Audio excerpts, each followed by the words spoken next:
He spent more than 12 years of his life behind bars, time lost to a murder conviction that was ultimately overturned. Wayne Washington is out of prison now, and he should have a new lease on life. But as CBS 2 investigator Megan Hickey reveals, a legal loophole has him fighting still to prove his innocence. Oh yeah, he's not guilty, but he's just not innocent. Wayne Washington has been living in limbo.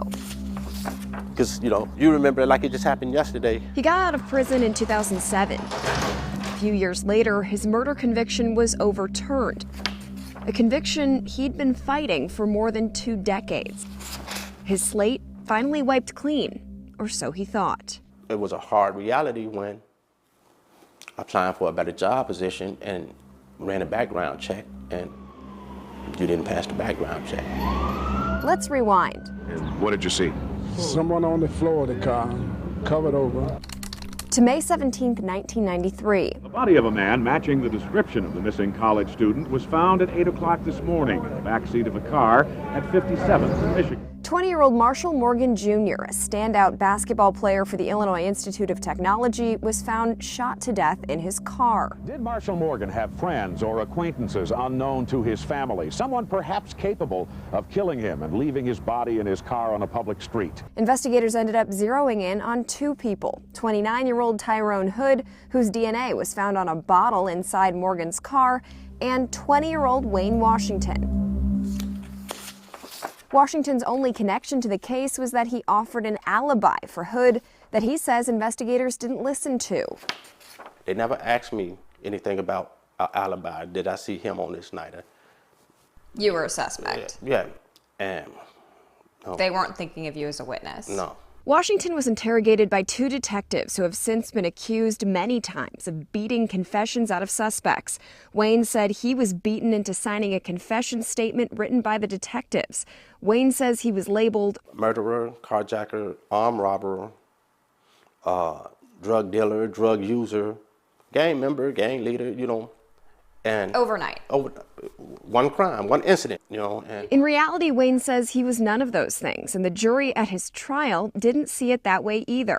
His trial ended in a hung jury, and he only went to prison because of a decision he made afterwards. His co-defendant was convicted and sentenced to 75 years in prison for Morgan's murder, so Washington, fearing that kind of a sentence, pled guilty and got 25 years. And I calculated how much time I would have to do in the penitentiary. I'd be 32 years old. It wouldn't be the life that I want to live, but I still have a chance at a life. Wayne served his time and was released at the end of his sentence in 2007, and it was only after his release that his innocence became much more apparent. In 2013, she believes the killer was her mother's boyfriend. The CBS 2 investigators started digging into this man, Marshall Morgan Sr. That's right, Marshall Morgan Jr.'s dad. So you believe he killed your mother for profit? Yes. Just as you believe he did it in his son's case? Absolutely. Morgan Sr. took out a life insurance policy on his girlfriend a few months before her murder in 1995. When she was killed, he collected $107,000. Turns out he had done the same thing for his son 2 years earlier. Morgan Sr. took out a $50,000 life insurance policy on Morgan Jr. right before he turned up dead. And the bottle with Wayne's co-defendant Hood's fingerprints, well, there was lots of random trash in the car. And Hood's attorneys said that's probably because Morgan Sr. was a janitor at the nearby high school, where he had access to lots of public trash. Under any objective view, it was clear that the father killed his son for insurance money. So Wayne's conviction was wiped clean, like it never happened. When they overturned the conviction and said that I wasn't guilty of this crime, that felt like a major accomplishment.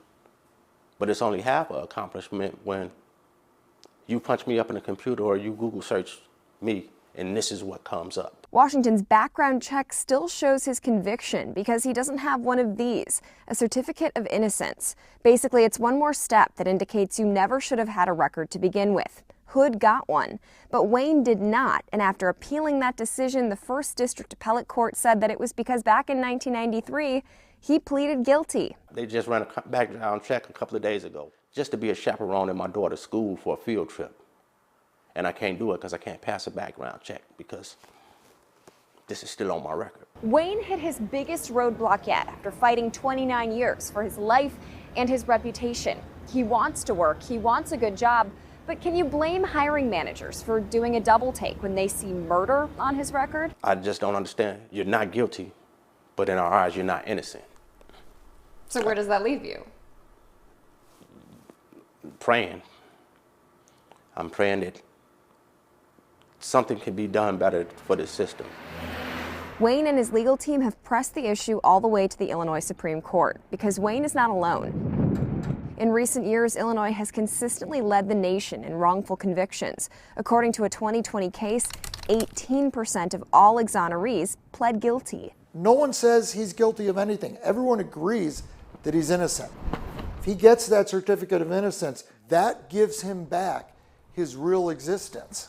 We learned that the Illinois Supreme Court has agreed to take up Wayne's case, his petition for a certificate of innocence, and the ruling in that case could have a huge impact on exonerees here in Illinois. We'll, of course, be following that case closely.